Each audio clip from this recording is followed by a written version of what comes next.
दरम्यान छत्रपती शिवाजी महाराजांचा अपमान आणि इतिहास संशोधक इंद्रजित सावंत यांना धमकीचा फोन करणाऱ्या प्रशांत कोरटकरला 2 दिवसांची पोलीस कोठडी सुनावण्यात आली आहे। पोलिसांनी 5 दिवसांची कोठडी मागितली होती, मात्र 2 दिवसांची कोठडी देण्यात आली। कोरटकरनं मदत करणाऱ्यांची नावं घेतली आहेत। प्रशिक पडवेकर, धीरज चौधरी, हिफाजत अली, राजू जोशी यांनी त्यांना मदत केल्याचं चौकशी समोर आलं आहे। त्यांची तसंच त्याला आर्थिक मदत करणाऱ्यांचा तपास करायचा असल्याचा युक्तिवाद सरकारी वकिलांनी केला।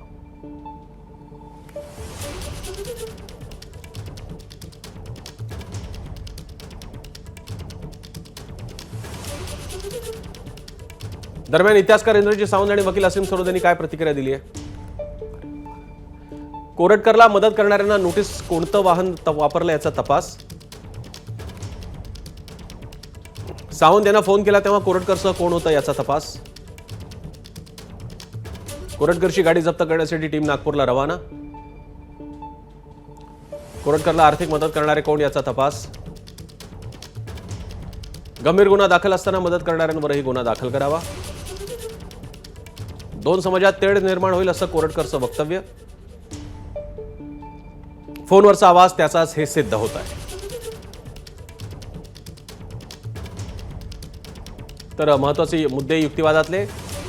चौकशी झाली, आवाजाचे नमुने घेतलेत, आता वाढीव कोठडी कशासाठी हवी असा दावा विचारण्यात आला कोरटकरच्या वकिलांकडून। 1 मार्चला अंतरिम जामीन मिळाला तेव्हा चौकशीला बोलवायला हवं होतं। जातीय तेढ निर्माण केली म्हटलं जातं, मग ऑडिओ व्हिडिओ क्लिप कोणी व्हायरल केल्या? अंतरिम जामीन मिळाला असताना आवाजाचे नमुने देण्यास तयार आहोत असं म्हटलं होतं। कोरटकर एक पत्रकार, त्याचं एक चॅनल आहे, घरात कमावते एकटेच आहे। तर इंद्रजित सावंतांच्या वकिलांकडून झालेला युक्तिवाद आपण पाहतोय। कोरटकरने आलिशान गाडी वापरली, ती घेऊन तो कुठे फिरला याचा शोध घेण्यात यावा। कोरटकरला मदत करणारा धीरज चौधरी हा एक बुकी, त्याचाही शोध घ्यायचा आहे। व्हिडिओ ऑडिओ क्लिप पोस्ट करणं हा गुन्हा आहे का? कोरटकरनं नावं घेतली ते कोण आहेत याचा शोध घ्या। नावं घेतलेले गुन्हेगारी पार्श्वभूमीचे आहेत का याचाही शोध घ्या। पोलिसांना अजून कोठडी मिळणं गरजेचं असल्याचंही यावेळी सांगण्यात आलं।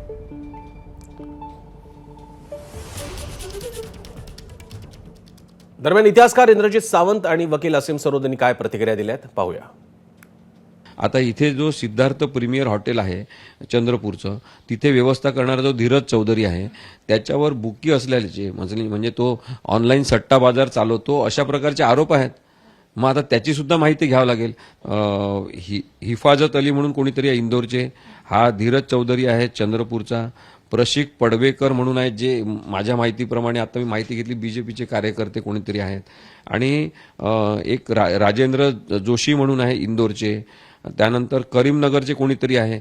मग आता हे सगळे लोक वेगवेगळ्या ठिकाणी राहणारे आहे। त्यांच्यावर प्रशांत कोरटकर याला लगेच MCR देऊन लगेच जामीनची प्रक्रिया केली तर ते धोकादायक ठरू शकते, कारण की तो माणूस या लोकांवर दबाव टाकून पुरावे नष्ट करण्याची प्रक्रिया करू शकतो। आता आपण बघतोय की स्वतः जबाबच त्यांनी दिलेला आहे की आणि कोर्टात सुद्धा आता त्यांनी डिफेंड केलं नाही की मी जो जबाब दिला आहे की मीच फोन केलेला होता, असं त्यांनी स्वतः जबाब दिला आहे। आणि कोर्टात सुद्धा त्यांनी त्याला डिफेंड अजूनपर्यंत केलेलं नाही।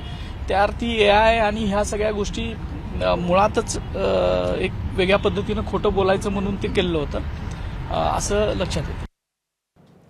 दरम्यान प्रशांत कोरटकरच्या 3 दिवसांच्या चौकशीमध्ये त्याच्याकडे असलेल्या रोल्स रॉयस कारविषयी त्याला विचारणा करण्यात आली, मात्र ही आलिशान गाडी कोणी दिली त्याचं नाव प्रशांत पोलिसांना सांगितलेलं नाही। त्यामुळे कोरटकरचा तो मित्र कोण असा सवाल उपस्थित होतोय। एकीकडे कोरटकरनं फोन केल्याची कबुली दिली आहे, मात्र त्यानं चौकशी दरम्यान कार देणाऱ्या मित्राचं नाव घेण्यास नकार दिला। त्यामुळे कोरटकरचा खास मित्र कोण, ज्याचं त्यानं अद्याप नाव घेतलेलं नाही असा प्रश्न उपस्थित होतोय। ABP माझा, उघडा डोळे बघा नीट।